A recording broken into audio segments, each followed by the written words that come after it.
One more time, fool. Hey, if you like what you see, subscribe, like, and share. In the DMV and we work. The Wildcat is cool, but they not like us. Talking real DC, so what's up? Hey, from PG to Moco, fly shit, go from. What's going on, good people? And welcome to Foote's Tuesday. Foote's Tuesday is a podcast that I created once I realized my friends were coming over every Tuesday to participate in some adult libations as we get lit and we talk shit about basketball. Hold on one second. And occasionally we have a guest, but not just any guest. We talking about DC's royalty, the DMV's finest basketball coaches, as well as its up and coming stars. But before I tell you about the star that's right here on the south side of Washington, D.C., that's sitting over there in the big chair, let me salute the company that's sponsoring this particular podcast, All Stars Investments. Kobe Sullivan has been hosting basketball tournaments and giving back to our community since 2019. So hey, Cole. Alright? And now, from Hawaii Pacific University, number 12, LLewellyn Smalley. Oh yeah! Oh. Smalley, first of all, my friend, thank you for doing this. Pleasure, man. Pleasure's all mine. Thank you for having me. So when I started to do the research, so what I like to do when I start off the podcast, I like to tell a story. So we play on different teams in the 50 and over. yeah, I'm gonna talk about this. Yeah. I play with the company.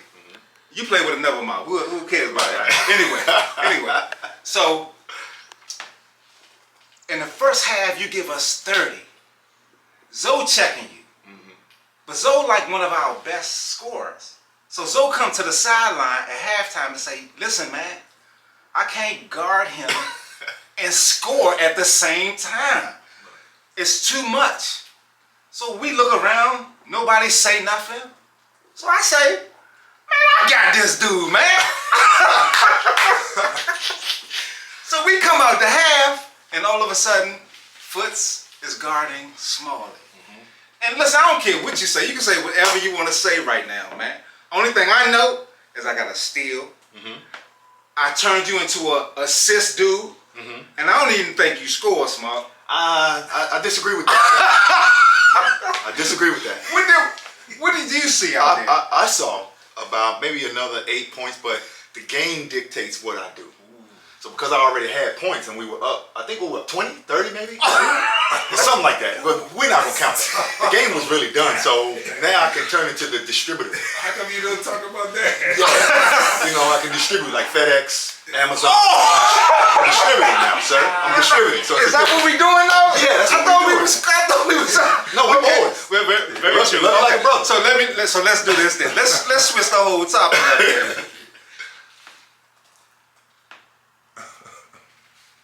Cut it out.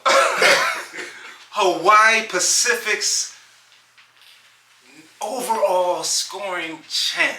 All-time leading scorer. All-time leading scorer. Yes, sir. In their Hall of Fame. Yes, sir. The IAC's conference MVP at some point. Pac West. Pac West? Yeah. 2-time. Oh. No, I'm not trying. I'm just Stunting? No.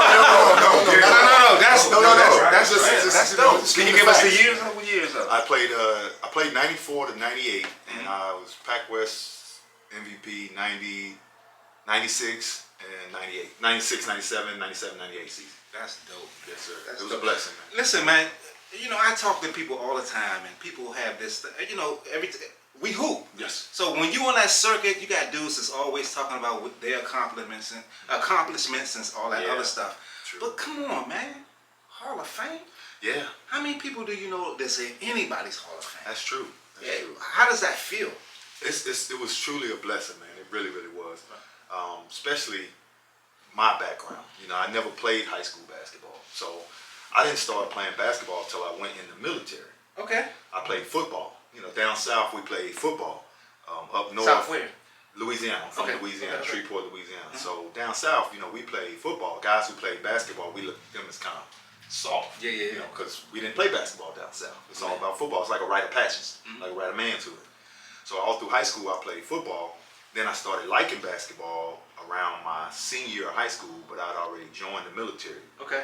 So I went in the military and I started playing when I was stationed in the military. I was stationed in Hawaii. I was playing in this tournament in Hawaii. It's a big military tournament called the Aloha Classic.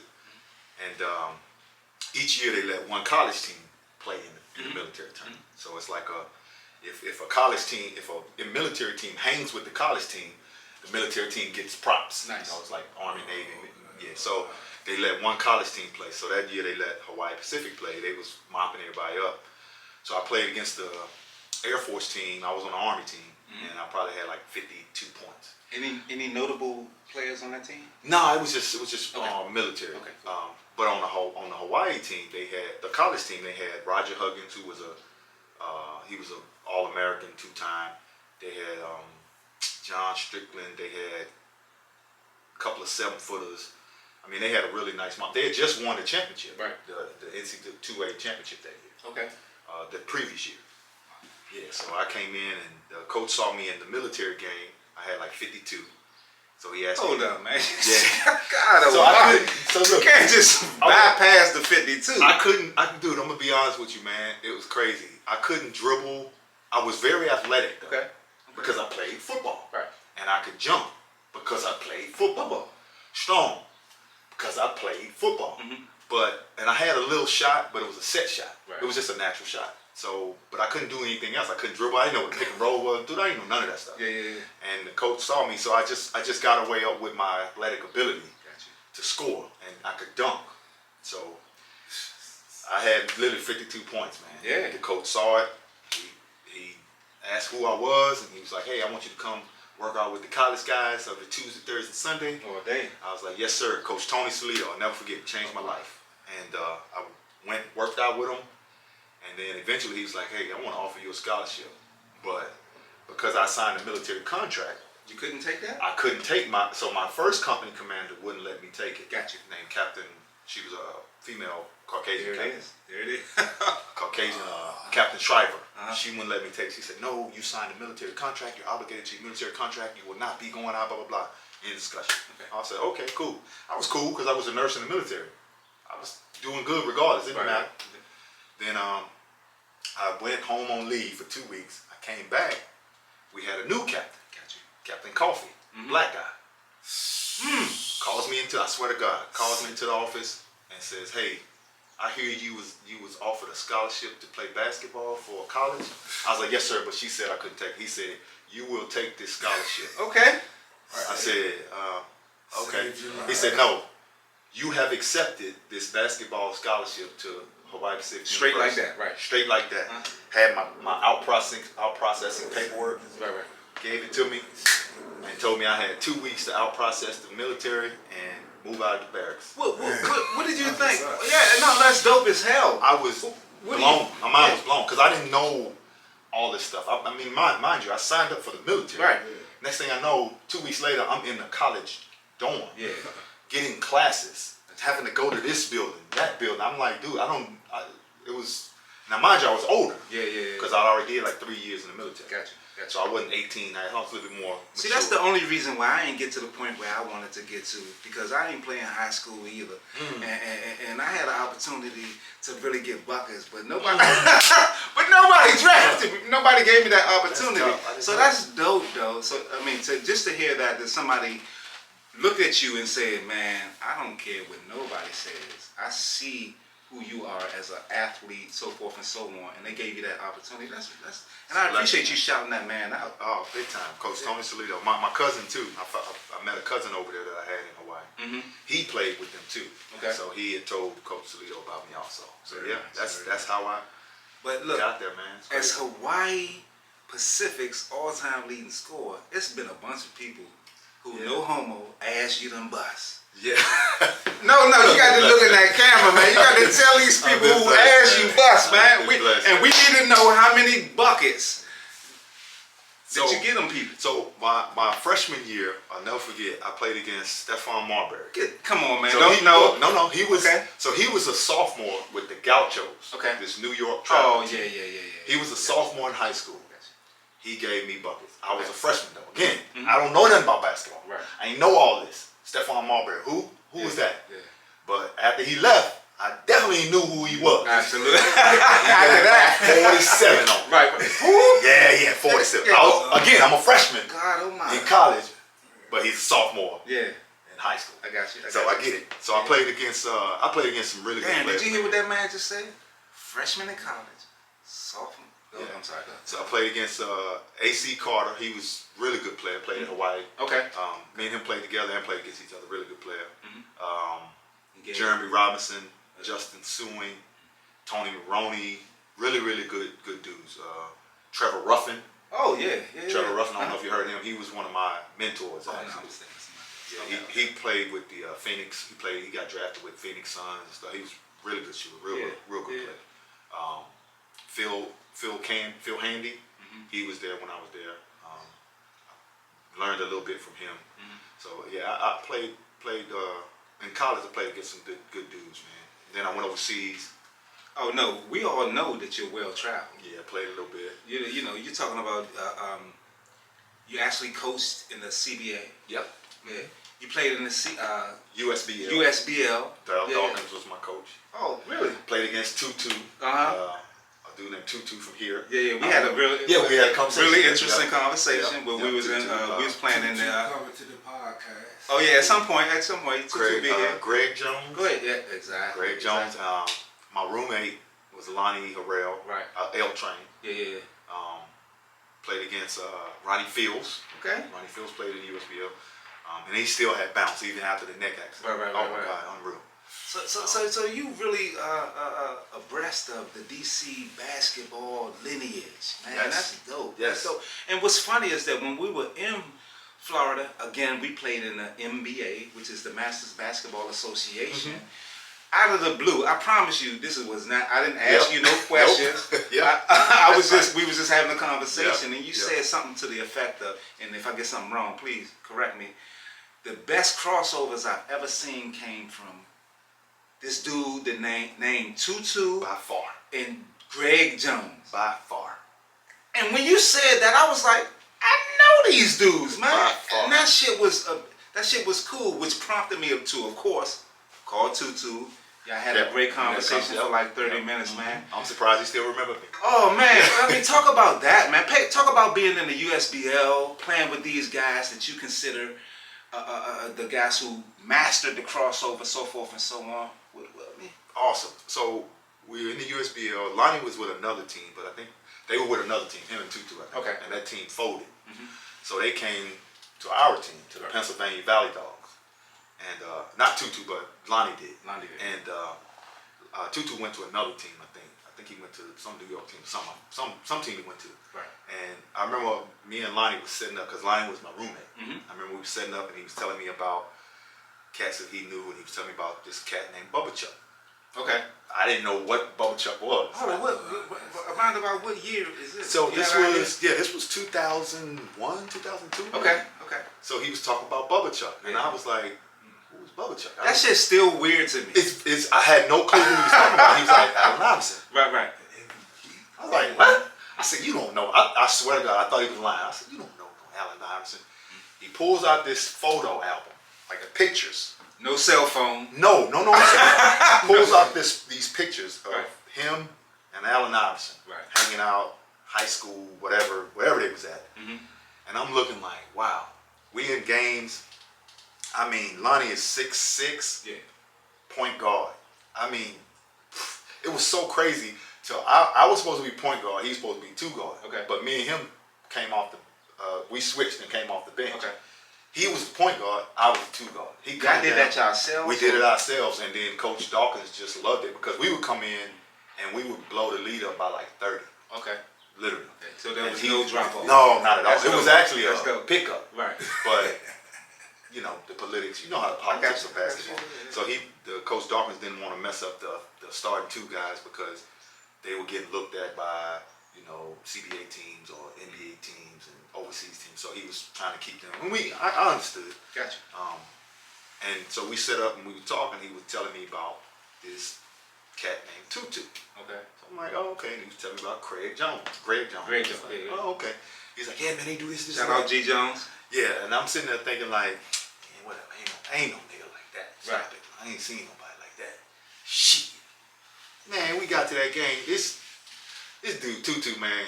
I mean, he had, when you say a string, he had a string and a yo-yo. And not just one. He had both. Right. And I'm sitting there like, good Lord, how would you guard? I mean, he yak.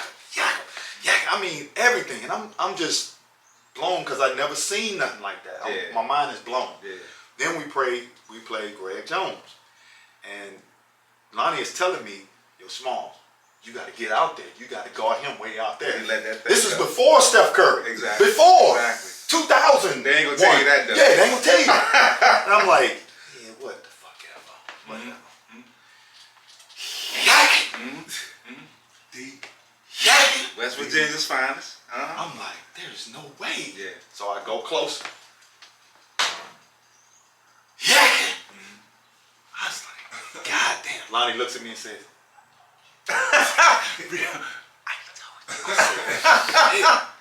mind you, this is another level for me, man. I'm like, so now I'm trying to guard him, and then he just hit me with pullbacks and step backs and So when did you develop your handle though?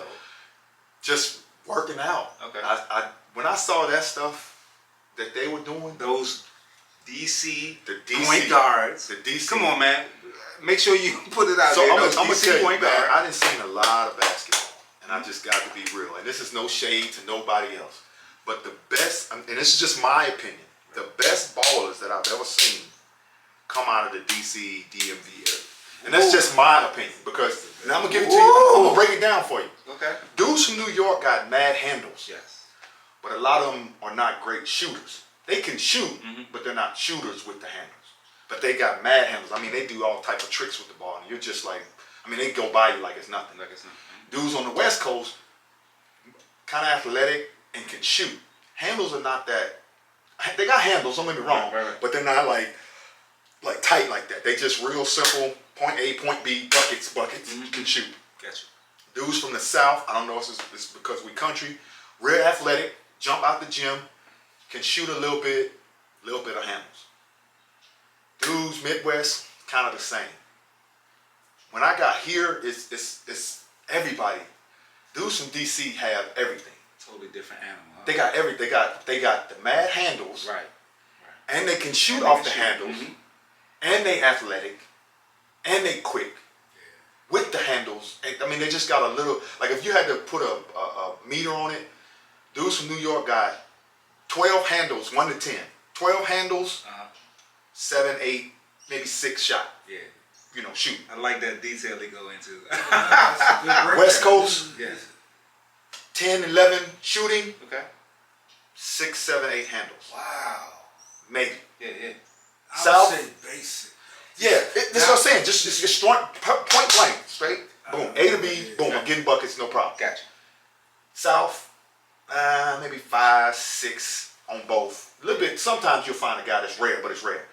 You come to DC, to the DMV area, Yeah. 10, 11 handles, 10, 11 shot, Yeah. 8, 9 athletics. I mean, there's a reason why that show, It Must Be in the Water, I think. Something in the water. KD did. Yeah. That's a reason why that is PG. Right. It's a reason why that's true, Oh, dog. indeed, Like indeed. it's real, like for real. It's not no joke. It was another cat that I played against, left hand. I forgot it. I don't know his name. Rest in peace. He killed himself. Oh, silent assassin. Light skinned dude. He's like your color. He was real. He was left hand, and I think he had killed himself. He was from here. He killed himself because he didn't make it or something. Silent assassin. That got it. Was it him? Yeah. It could have been. He's left handed. Okay. Yeah, that's it. This dude was unreal. Yeah. I forgot what his real name was. But yeah, he We'll was. figure out. We gotta Google it. Oh, We'll have dude, to he Google was it. tough. Yeah. Oh man, he was tough. He was real tough. But everybody, from this area I went straight to Moochie. that I've played to. All them dudes. Everybody that I've played against in this area is tough. I mean, if everybody would be able to rate the different quadrants or the different states and cities and stuff like that, it would be you. Again, you've been all over the place. No shade to nobody now. No. They got ballers everywhere. Don't get me wrong. Oh, absolutely. But to me, this is the toughest by far because they got everything. Yeah. They got the handles, and they got the shot with the handles, Right. and they got the shot without the handles, and then they got. I mean, it's just so much, you know, and they'll embarrass you. Okay. If you ain't straight with your game, they'll embarrass you. All right. So let's do this DC rapid fire. Your favorite mystic? Deladon. Everybody got Deladon in their mind. That's cool. Okay. Yeah, Deladon. Your favorite wizard / bullet? Past or present? Anyone? Wall. I like John Wall. Oh yeah, my man. Yeah, my man's in them. Okay. He's nice. Who was the most influential person that helped you with your basketball career? That's a good question. The most influential, I would have to say, is probably my guy, Tracy Go-Go Evans. He's from DC. Okay. Yeah. Oh I don't no, know if you know him. speak on that man. Yeah, so when I was a freshman, he was my first roommate. Now, Okay. mind you, I didn't know nothing about basketball. Mhm. Him and this guy named JoJo, they would take me down in the parking lot in our dorm and have me just working on my handles. Right. There it is. And they just told me that you know, and I remember Tracy told me this, and I'll never forget it. He said, Smalls, you're behind the curve because everybody has played ball since they were younger. Yeah. You're just starting, so you gotta work harder. So I started going down in the parking lot and just working on my handles. Right. I mean, he would show me stuff, have me down there for like an hour after practice. This is even after practice. Gotcha. Just working on my handles, and then I would shoot, you know, a little bit, but I mostly just work on my handles. Yeah. I would say him because he took me under his wing, man. Very A good. dude from DC. Yeah, but you gotta, I mean, it's so important to give people their flowers. That's why I wanted to start off with you, you know, in your career at Hawaii Pacific, man. And even this man, even this coach, man, it's a beautiful thing, you know, giving back so forth and so on. Always. And so the last rapid fire, Okay. the point guard, the DC point guard that you think is the best ever. Well, I can't really say who's the best because I ain't played against all of them. Right. But I'm just from when I played in the USBL, Lonnie Harrell, man. Woo, point guard? Yeah, I'm telling you. Just because he's 6'6" don't mean he can't play the God point. Magic almighty. was 6'8". Yeah. And Lonnie saw it. Like me and Lonnie, like if you ever talk to Lonnie, he'll tell you, me and him did it. I Okay. mean, it was like you know how you meet a guy and you just connect? Connect with him, yeah. That's how me and him was on the court. That's dope, man. I mean, he's throwing me alley-oops, behind the back alley. I mean, this dude, I mean, DC, you said DC. Right. You didn't say overall now. Exactly. Overall might be the Exactly. story. No, I was specifically Specifically focused on DC, yes. when I played back then. It was, Damn, you know, I never even put him in that equation. Yeah, I a lot get of people it, don't though. look at him like that, Yeah. but Lonnie sees the floor. Yeah. He was like, to me, he's like a LaMelo Ball. He sees the floor, bro. I'm telling you. Yeah. I'm telling you. That's when love. when the lights is on, Yeah. you know, and we was getting paid for it. Uh-huh. Lonnie Yeah, did it. he getting paid. Because you definitely got paid. Oh You my definitely got God, paid. Lonnie did it. Yeah. He said, I ain't talking about right away. He Yeah. said, well, we I get mean, you paid get paid for for it, He exactly. said, we get paid Respect. for Lonnie it. was That's why I that went point with guard. So tell me something. What do you have going on? Do you have anything coming up? Are you sponsoring anything? What's coming down the pipe for you? Nothing, man. I'm just playing ball, man, with you, hooping in the 50 and over league, trying to stay in With some who? shape. You're not with any of these bums back here behind them on the camera. With Nah, me specifically. I can't Yeah. call them bums, but yeah, man. Yeah. Just hooping, man. Just Yeah. hooping and enjoying playing ball in DC, man. I mean, it's one of the best things. It's definitely made me younger. Right. It keeps me young Yeah, because when yeah. I see these youngins out here, Yeah. it keeps me in shape, bro. I got it. You know what's so funny is that when we go to these tournaments and stuff like that, because we are a little bit older, we get a chance to really politic and talk to the guys, man. And dudes are so respectful. They show so Yeah, much love. That's true. You know, whatever happened back in the day, you know, bumping heads and all that other stuff. Right now, where we at in our adulthood and That's our true. maturity, That's true. we showing so much love. I love it, man. You're I love absolutely it. right. I love Absolutely right. it. Man, again, first Tuesday, man. Hey, but I appreciate what you're doing, man. Man. You're doing some good things. Man, I'm trying to get out the hood. You're doing it, man. I'm gonna stay in the hood to do the podcast. You're I'm doing trying to it. get out the hood at some point. You're doing it, man. You're doing But it. look, Big look. props. Oh, so the before I even sign off, let me tell you something. As a dude like you who started off late, like I didn't even play in high school. I got an opportunity to play at PG. I played under Coach John Wiley. I learned so much playing at PG. You know, I think I got my first dunk at PG and all that other stuff. And it was Dwight Drake taught me how to box out because he would jump over my head. I was like, how the fuck do I keep this man Right. from getting the rebound? Right. Coach Wiley said, you gotta put your ass into him. Right, right. So, just very true. Paul, thank you. So, starting off late probably put me behind the curve. But what I love is when we went to Florida. What was it, about a couple months ago or something like that? Yeah. When we went to Florida, I had a chance to. We played against Jeff Baxter, Big Jeff. Glenn. Glenn, and we played against that team. And I guarded Big Jeff, the white guy. I forget his. Jeff Williams. Jeff Williams. 7 I guarded feet. this guy 7 feet, man, and I did a hell of a job against Hell of a him. job. And when a dog tells you, when Smalley says to you, man, great job. I Never seen respect nobody. you. Ain't never seen. That does something to a person. Yeah. Man, and when you said that to me, that only made me wanted to play hard. You know, that only made me wanted to work out more and all that other stuff, man. So I appreciate you. Thanks for coming on First Tuesday, man. Thanks for having me, man. Oh, man.